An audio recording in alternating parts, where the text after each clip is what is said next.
Las dos casas, 1861. Don Bosco estaba construyendo un nuevo edificio para sus niños pobres en Turín, pero en el mes de noviembre uno de los arcos cedió y toda la construcción se vino abajo, y sucedió que María Auxiliadora estaba por allí protegiendo, porque 4 de los obreros que estaban trabajando en ese momento en la construcción, uno quedó suspendido en el aire sobre una viga que no se alcanzó a partir, otro se hallaba en un rincón y allí la bóveda no se hundió, el tercero se salvó porque se le vino encima una viga pero quedó suspendida en una pared encima de él y le protegió del derrumbe de materiales que caían. El cuarto quedó entre los escombros, pero al removerlos lo encontraron sin ninguna herida grave, solo algunas pequeñas heridas, y el susto, que sí fue de tamaño mayor. Todos bendecían a María Santísima por esta ayuda tan especial, y don Bosco exclamó: «Los poderes del infierno nos hicieron una jugarreta, pero seguiremos adelante». Y una de esas noches tuvo un sueño de las dos casas. Estaba muy preocupado por el derrumbamiento del edificio que estábamos construyendo, y en un sueño vi que se me acercaba Monseñor Gastaldi y me decía: «Amigo mío, no se aflija, porque se ha caído una casa, después se construirán 2 casas, una para los sanos y otra para los enfermos». Don Bosco no tenía edificio de enfermería en su colegio y a sus jóvenes enfermos los tenía que enviar a los hospitales, pero allá veían y oían muy malos ejemplos, y él deseaba tener en su colegio su propia enfermería, y sucedió tal como fue anunciado en este sueño. Allí fueron levantados 2 edificios, el que se derrumbó, que se dedicó para las clases, y uno nuevo, que se dedicó para enfermería de los alumnos. Los 2 pinos, 1861. Soñé que estaba en un campo de Castelnuovo, con algunos jóvenes, cuando vimos venir por el aire un enorme pino, tan ancho como 2 cuadras de casas, de una altura extraordinaria. El pino se acercaba a nosotros en posición horizontal y después se enderezó quedando vertical.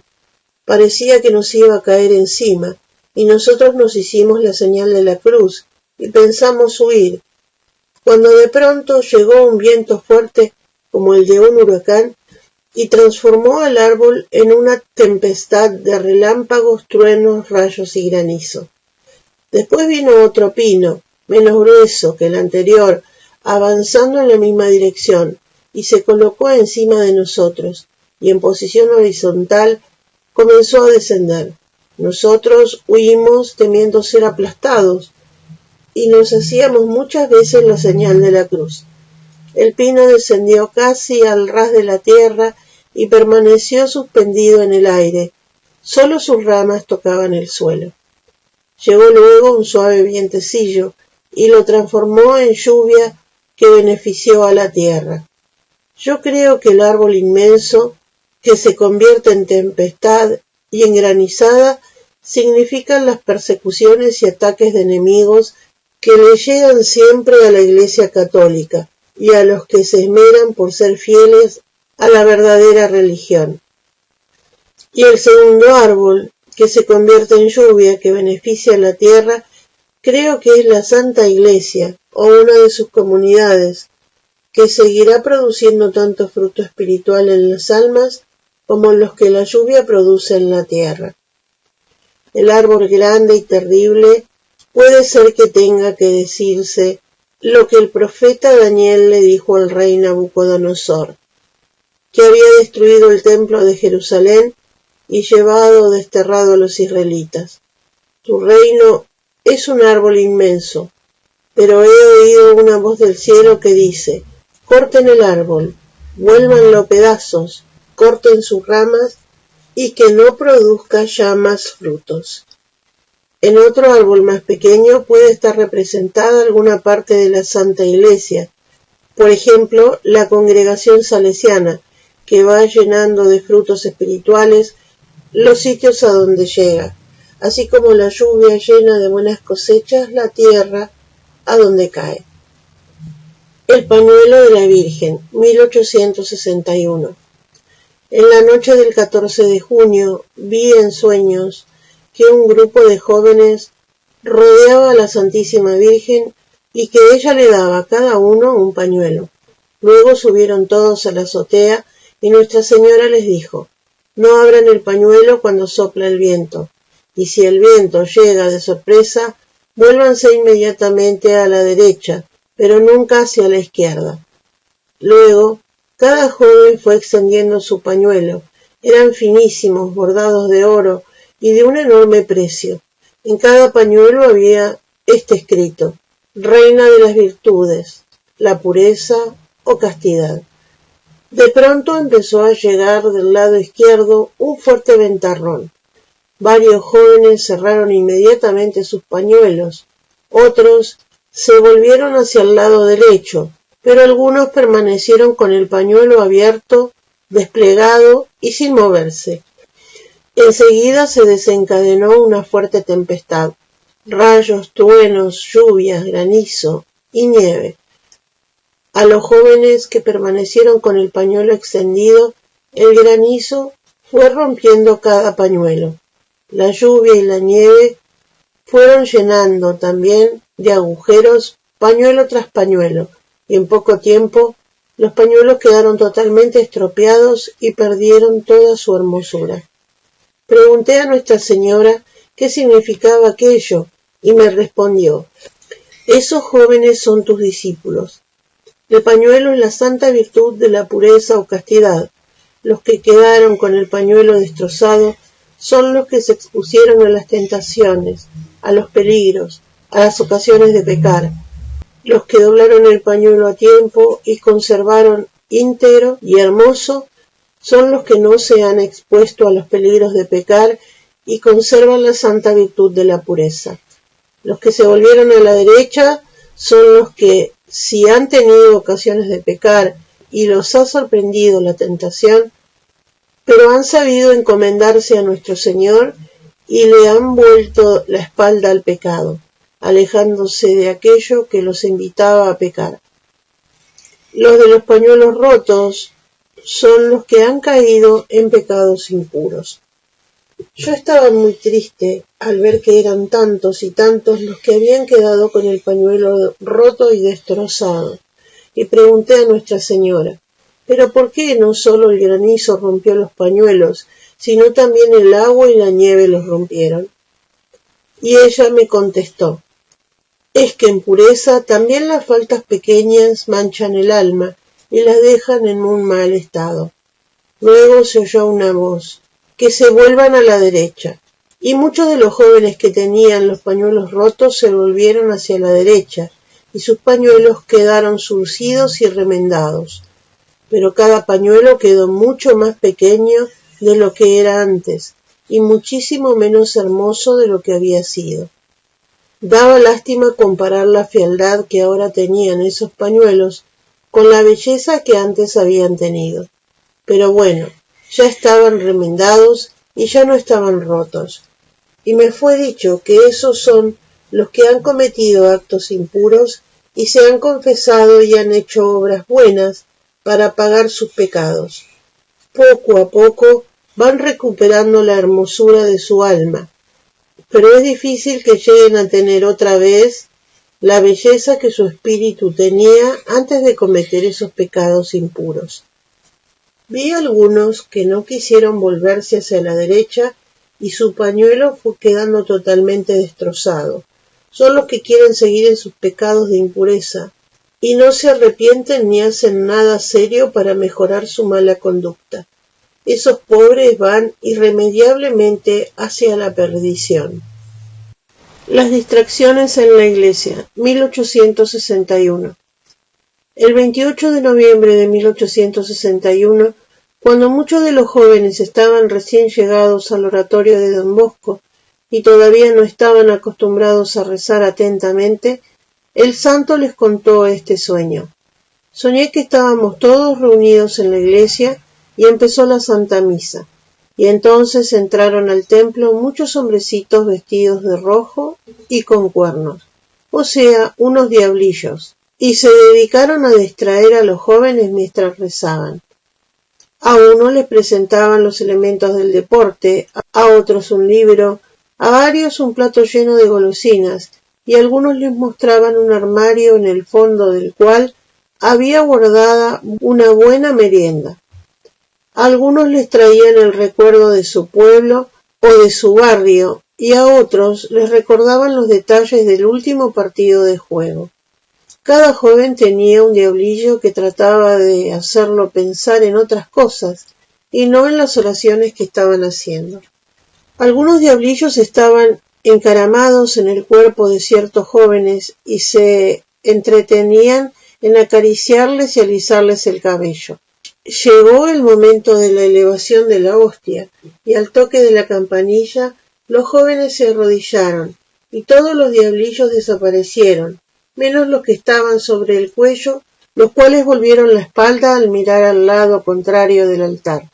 Apenas terminó la elevación, volvieron los diablillos y se dedicaron otra vez a distraer a los jóvenes, para que no pusieran atención a lo que estaban rezando.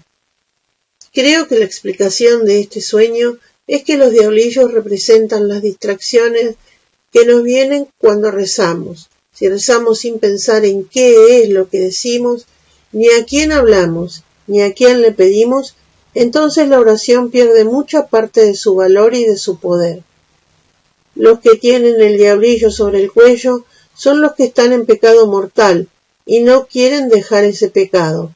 El diablo no se les va porque ellos le pertenecen a él, y a esto les queda mucho más difícil que a los demás hacer oración. Los jugadores, 1862. El 31 de enero de 1862 estaba Don Bosco paseando por los corredores con unos jóvenes durante el recreo, y de pronto se detuvo y llamó al seminarista Juan Cagliero y le dijo: «Oigo dinero que suena. Algunos están allí jugando dinero. Darás una vuelta por el edificio y buscarás a los jóvenes». Y le dijo 3 nombres. Cagliero empezó a recorrer corredores y rincones y no los encontraba. De pronto vio venir a uno de los 3 y dijo: «¿De dónde vienes? ¿Dónde estabas? Te estaba buscando». Estaba jugando con N y N. Y estaban jugando dinero, ¿no es cierto? El joven no pudo negar que sí había sido. Cagliero volvió a contarle a Don Bosco el resultado de sus pesquisas y el santo contó que en la noche anterior había visto en sueño a 3 muchachos jugando dinero. Y el jugar dinero se les prohíbe a los jóvenes porque los puede llevar al robo y a muchos males más. Anuncio de una muerte, 1862. El 21 de marzo de 1862, Don Bosco, en su sermoncito que acostumbraba a dar a los jóvenes antes de que se fueran a acostar y que él llamaba buenas noches, les dijo: «Les voy a contar un sueño. Soñé que durante un recreo en el cual los jóvenes juegan y corren por todas partes, yo estaba asomado por la ventana de mi habitación observando lo alegremente que los muchachos corrían por todo el patio. De pronto oí un gran estrépito a la entrada, en la portería, y dirigiendo hacia allá la mirada, vi entrar al patio un personaje de elevada estatura, de frente ancha, ojos extremadamente hundidos, barba larga, cabellos muy blancos y ralos que desde la cabeza calva le caían sobre los hombros. Venía envuelto en un manto negro como los que colocan en los funerales, y apretaba el manto contra su cuerpo con la mano izquierda, mientras que la mano derecha llevaba una antorcha cuya llama era de color azul negruzco. El tal personaje andaba despacio por todo el patio observando con cuidado como buscando algo que se le hubiera perdido. Pasó por en medio de todos los alumnos y de pronto se detuvo frente a un muchacho, e inclinándose y mirándolo fijamente en la frente dijo: «Este es». Luego sacó de entre los pliegues de su manto un papelito y se lo presentó al joven para que lo leyera. El muchacho empezó a leerlo y a ponerse muy pálido y a preguntar: «¿Cuándo será? ¿Será pronto o será más tarde?». Y el viejo con voz sepulcral le dijo: «Ven, ha llegado la hora para ti». El muchacho le volvió a preguntar: «¿Puedo seguir jugando?». Y el viejo le respondió: «Aún durante el juego puedes ser sorprendido». Con esto anunciaba una muerte repentina. El joven temblaba, quería hablar, pero no podía. Entonces el espectro, señalando con la punta de su mano la puerta de entrada al patio, le dijo: «¿Ves ese ataúd? Es para ti». Y allá en la portería se veía un ataúd para echar a un muerto. El joven empezó a gritar: «No estoy preparado, soy demasiado joven». Pero el espectro, sin decir nada, salió corriendo del patio y desapareció. Yo me puse a pensar quién sería el que había venido a anunciar tal muerte, y en ese momento me desperté. Esto es un aviso de que uno de los que me escuchan debe prepararse porque nuestro Señor lo va a llamar muy pronto a la eternidad. Yo, que presencié aquella escena, sé muy bien quién es Él. Lo vi, lo conocí claramente, cuando el personaje le entregó el papelito, pero no diré su nombre a nadie antes de que él haya muerto.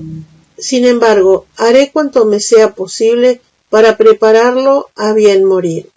Ahora que cada uno piense seriamente si está preparado para morir hoy, que nadie se dedique a pensar eso es para otro, y le llegue a él la muerte sin estar debidamente preparado. Yo les aviso claramente, no sea que un día nuestro Señor me tenga que decir: «Perro mudo, ¿por qué no ladraste? ¿Viste venir el peligro y no avisaste?». Cada uno piense seriamente si sus cuentas con Dios están en buen estado. Hagamos en estos días especiales oraciones por ese que va a morir, y ojalá todos digamos cada día la oración: «Dios te salve, Reina y Madre», por aquel que va a morir primero. Así, cuando él se muera, se encontrará con muchas salves rezadas por él. Explicación. Los jóvenes le preguntaron a don Bosco si la muerte sería muy pronto. Él dijo que sucedería antes de que hubiera 2 fiestas que empezarán por P. Ellos entendieron que sería antes de que pasara la Pascua y Pentecostés. En aquellos días fueron muchísimos los que hicieron una confesión general y empezaron a portarse tan sumamente bien como si tuvieran que morir muy pronto. Numerosos muchachos fueron a preguntarle al santo si era alguno de ellos los que el personaje había señalado en el sueño, pero don Bosco cambiaba de tema de conversación. Por aquellos días un jovencito de apellido Fornacio fue a rogarle a don Bosco que lo confesara. Hizo una confesión muy fervorosa y luego se sintió mal de salud, y lo llevaron con su familiar, y allá murió. Tenía 12 años. Don Bosco anunció a todo el alumnado el 16 de abril la muerte de Fornacio, pero advirtió que ese niño no era aquel personaje que el sueño había anunciado, que iba a morir de repente y pronto, y les recomendó que pensaran en aquella frase de Jesús: «Estad preparados, porque a la hora en que menos lo penséis, llegará el Hijo del Hombre». Los alumnos seguían insistiéndole que les dijera al menos la primera letra del apellido del que iba a morir.